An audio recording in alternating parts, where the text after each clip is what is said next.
Here is a question. Read it carefully and think about the answer. Let us solve it step by step. Let us begin solving this step by step. Concept: tosylation of an alcohol with p-toluene sulfonyl chloride, TSCl, in pyridine converts the OH group into a tosylate, OTS, leaving group. This reaction proceeds with retention of configuration at the stereocenter because the CO bond is not broken, only the OH bond is broken and replaced by OTase. Therefore, R-2-butanol gives R-2-butyl tosylate as an intermediate. Moving on to the next step.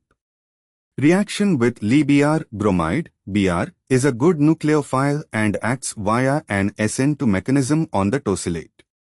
SN2 reactions proceed with inversion of configuration, Walden inversion, at the stereocenter. Moving on to the next step.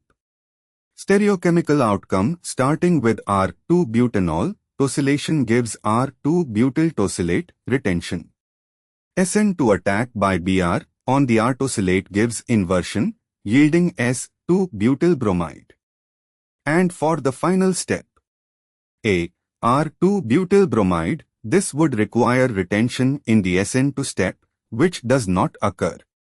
B. S-2-butyl tosylate, tosylation retains configuration, the tosylate intermediate is R, not S. C. R-2-butyl tosylate, this is the intermediate formed after tosylation, correct stereochemistry for intermediate, but it is not the final product after LiBr treatment.